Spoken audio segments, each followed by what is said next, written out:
Anda, para Ba'alwi yang suka masuk makam, kami ingatkan kepada Anda, kami, Laskar Mataram Raya, alap-alap Mataram Raya, Mbah Dowi juga akan bergerak menertibkan makam-makam yang Anda palsu. Kami tidak akan gentar. Anda bikin, kami yang akan membongkar. Di Jakarta Selatan itu ada sebuah makam Habib Kuncung. Ribuan orang datang setiap tahun ke makam itu karena dianggap keramat. Bahkan ada orang yang sampai datang ke sana dan mengatakan, ya kami kan orang yang tidak suci, banyak dosa. Tapi kalau misalkan Habib ini, itu kan derajatnya sudah dekat dengan Allah, tidak ada satupun dosa yang menempel pada dirinya. Assalamualaikum warahmatullahi wabarakatuh. Sahabat pecinta channel Cinta Tasbih yang dirahmati Allah Subhanahu wa taala. Alhamdulillah kita bisa berjumpa kembali di channel Cinta Tasbih ini. Semoga perjumpaan kita kali ini senantiasa membawa keberkahan untuk kita semuanya. Kali ini ada sebuah video yang sangat menarik yang harus kita tonton bersama-sama agar kita mengetahui kebenaran dan keabsahan tentang masalah makam palsu, di mana ada orang yang tidak terima karena banyak oknum habaib yang membuat makam-makam palsu yang sehingga mengakibatkan masyarakat merasa terzolimi. Dan salah satu ada penyampaian yang telah disampaikan oleh Guru Gembul tentang makam Habib Kuncung, di mana Guru Gembul menjelaskan yang sangat begitu detail tentang sejarah makam Habib Kuncung, yang mana menurut beliau telah disampaikan bahwasannya sejarah makam Habib Kuncung yang ada di Priok itu dulu sudah dipindahkan, namun saat ini ada makam yang dipercayai oleh masyarakat bahwasannya itu adalah makam Habib Kuncung. Untuk itu marilah kita simak terlebih dahulu penjelasan dari Guru Gembul berikut ini. Di Jakarta Selatan itu ada sebuah makam Habib Kuncung. Ribuan orang datang setiap tahun ke makam itu karena dianggap keramat. Bahkan ada orang yang sampai datang ke sana dan mengatakan, ya kami kan orang yang tidak suci, banyak dosa. Tapi kalau misalkan Habib ini, itu kan derajatnya sudah dekat dengan Allah, tidak ada satupun dosa yang menempel pada dirinya. Jadi kami berdoa atas perantaraan beliau, kan mengatakan seperti itu. Yang luar biasanya adalah bahwa tidak pernah ada biografi tentang Habib Kuncung, baik biografi yang dituliskan oleh orang lain maupun autobiografi yang ditulis oleh dirinya sendiri. Jadi bagaimana kehidupannya kita tidak mengetahui. Apakah beliau memang orang-orang suci, kita juga tidak mengetahui. Apakah beliau adalah orang yang sakti dan sebagainya, tidak diketahui. Tetapi banyak cerita bahwa beliau bisa terbang, beliau bisa teleportasi, beliau punya banyak karomah, ada kuburan yang tidak bisa dipindahkan, apa segala rupa. Ada banyak cerita seperti itu. Tetapi semuanya katanya tidak berdasarkan catatan historis atau apapun. Walaupun seperti itu, jamaahnya datang. Jadi jamaah datang ke sana berziarah hanya karena katanya di situ memang begitu. Dan luar biasanya apa? Ya tentu saja di situ ada infak. Apakah ini yang sebenarnya melatar belakangi propaganda para Habib itu atau cerita yang lain? Makam Mbah Priuk di Jakarta Utara. Kita mengetahui bahwa makam itu keramat. Ribuan orang datang ke sana setiap tahunnya. Bahkan pernah ada konflik dengan aparat setempat ketika makam itu akan digusur atau dipindahkan dan sebagainya. Kan begitu, FPI pada waktu itu juga turun tangan untuk bisa menyelamatkan makam itu. Ternyata ketahuan bahwa makam itu palsu. Makam Mbah Priuk yang sesungguhnya sudah dipindahkan karena dulunya sangat tidak terawat, tidak ada yang mau ngurusnya, karena itu dipindahkan ke tempat yang lain. Nah, sedangkan yang sekarang jadi tempat berziarah orang banyak itu kosong, nggak ada apa-apanya, cuman batu nisan yang ditempatkan belakangan gitu. Nah, tetapi walaupun sudah ditempatkan belakangan dan itu terbukti tidak ada jenazahnya, tidak ada apapun di situ, tetapi orang-orang berziarah datang ke sana, lagi-lagi dengan infak yang luar biasa gitu. Nah, pada akhirnya juga kemarin-kemarin dari penyelidikannya mulai tahun 2010 sampai kemarin, termasuk juga melibatkan MUI, ternyata banyak di Indonesia itu makam-makam Habib palsu. Jadi kalau misalkan kita lagi butuh duit nih, saya mohon maaf ya, kita lagi butuh duit, kita pesan ke tukang bikin batu nisan, Habib Anu bin Anu bin Anu bin Anu, tempelkan di tempat kosong, maka dalam kurang dari 1 tahun pasti akan mulai diziarahi, dan kita tinggal nempelin kotak kenceleng di situ, maka kotak kencelengnya pasti langsung penuh di situ. Jadi kita nggak usah ngapa-ngapain, nggak usah usaha apa-apa, tinggal meninggalkan aja di situ gitu. Ada kejadian seperti itu dan itu dikonfirmasi oleh pihak MUI. Ada juga lahan lahan sengketa. Jadi lahan ini disengketakan dan mau disita oleh pemerintah atau oleh negara atau oleh siapa lah gitu ya.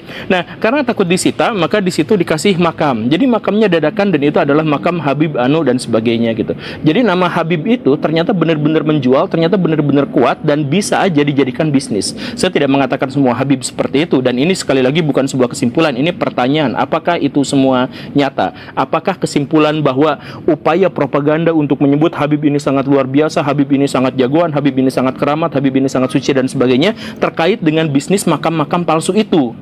Karena harus digarisbawahi, di negara-negara Timur Tengah, pusat wilayah Islam atau wilayah Asia Selatan atau di Turki atau wilayah Afrika Utara yang menjadi basis orang-orang Islam, tidak ada Habib itu diistimewakan sampai derajatnya luar biasa kayak gini gitu, sampai kakinya dicium, itu cuma ada di Indonesia gitu. Dan itu yaitu gara-gara ada upaya propaganda secara sistematis untuk menjelaskan bahwa para Habib itu memang memiliki kemuliaan yang sangat lebih di Indonesia. Bahkan kemarin ada sengketa lahan makam atau sengketa makam sebenarnya. Jadi kan Habib Lutfi itu mengatakan bahwa anak menantu dari Sri Sultan Hamengkubuwono II itu adalah seorang Habib. Dalam sejarahnya, yang menantunya itu bukan Habib, yang menantunya itu adalah Sumodiningrat. Tetapi Sumodiningrat itu kemudian diklaim bahwa itu adalah Habib dan makamnya itu ada di Semarang. Nah, catatan sejarah menyebutkan bahwa makamnya itu ada di Jogja, sekitaran Jogja, dan bukan Habib, tetapi dikatakan bahwa itu adalah Habib. Jadi banyak orang yang akhirnya berziarah ke makam untuk menziarahi seorang yang konon adalah seorang Habib yang namanya adalah Sumodiningrat dan dia adalah menantu dari Sri Sultan Hamengkubuwono II. Ini polemik, ini muncul. Jadi perdebatannya sekarang menjadi hebat. Jangan-jangan ini klaim makam palsu juga karena diziarahi banyak orang, padahal catatan sejarah menyebut bahwa makam aslinya ada di tempat yang lain. Nah, ini makanya sekarang Pak Habib Lutfi, maaf, silahkan klarifikasi, silahkan konfirmasi karena umat membutuhkan penjelasan ini. Jadi makam yang benar itu di mana? Karena makam yang satu itu kemudian diziarahi oleh banyak orang dan lumayan juga di situ infaknya gitu. Ya jangan-jangan seperti itu, ada indikasi-indikasi ke arah sana gitu. Ada semacam narasi yang menjelaskan bahwa propaganda para Habib itu harus suci, harus tulus, harus bersih dan sebagainya itu sebenarnya adalah ladang bisnis, diantaranya adalah ladang bisnis makam untuk ziarah. Apakah itu benar atau tidak? Silahkan klarifikasi karena sudah banyak makam-makam palsu dari Habib yang ketahuan. Kalau misalkan memang ternyata dari Habibnya tidak seperti itu, ya silahkan yang ini ikut membantu untuk membersihkan Habib-Habib palsu dan makam-makam palsu itu gitu. Ternyata si Agung tadi yang dulu teman kuliah saya sekarang jadi juru kunci makam. Namanya Raden Tumenggung siapa, terkenal makam Mbah Dipok di Semarang, di Kampung Petempen. Monggo saged dipun pirsani teng Facebook, teng YouTube wonten. Terus saya karena tahun 2021 belum rame, saya ziarah di makam itu. Habis itu saya ke Jombang, 3 bulan setelah itu teman saya tiba-tiba jatuh sakit dan akhirnya 2 minggu kemudian meninggal. Teman saya itu. Tetapi beberapa hal yang dapat saya sampaikan di sini, waktu saya ketemu dengan teman saya itu, hampir tiap tahun teman saya itu setor hasil infak makam itu ke Abah Lutfi bin Yahya Pekalongan. Itu hampir tiap tahun. Dan itu kata teman saya, itu minimal 5 karung hasil infak itu. Proyek kuburan yang berujung cuan. Kenapa ya? Ada orang yang dengan mudahnya berdusta atas nama Rasulullah Sallallahu Alaihi Wasallam hanya untuk kepentingan cuan dengan memberikan cerita penuh kedustaan dan dalil-dalil palsu seputar kuburan. Bahkan penuh keberanian dengan membuat proyek palsu kuburan, membohongi orang awam hanya demi cuan. Hal ini sudah diingatkan oleh Rasulullah Sallallahu Alaihi Wasallam 1400 tahun yang lalu. Beliau bersabda, barang siapa yang berdusta atas namaku secara sengaja, maka hendaklah dia menempati tempat duduknya di neraka. Hadis Bukhari. Bertakwalah wahai kuburiyun, berhentilah berfatwa asbun, jangan membuat racun yang merusak akidah siapapun. Nanti kalau malaikat munkar nakir datang nanya pertanyaan kubur, jangan lo jawab man, lo kasih surat dari gue, lo masuk surga tanpa hisab. Dijamin sama Habib Salim.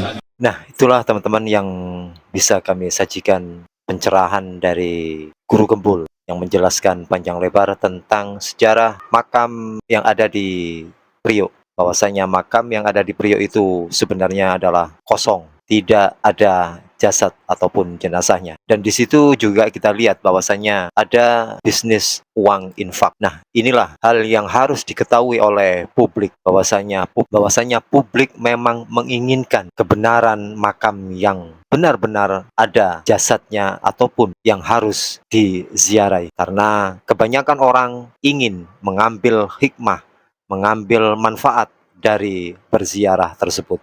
Namun jikalau makam tersebut palsu, maka apa yang didapat oleh para peziarah? Dan itu juga akan merugikan orang-orang yang berziarah ke makam tersebut. Mudah-mudahan ini menjadikan pembelajaran buat kita semuanya, agar kita terus berhati-hati dan mengetahui, mengambil ilmu pembelajaran sejarah-sejarah makam yang sebenarnya, sehingga kita tidak lagi berziarah ke makam palsu. Mudah-mudahan ini bermanfaat. Salam NKRI. Jazakumullah khairan katsira. Assalamualaikum warahmatullahi wabarakatuh.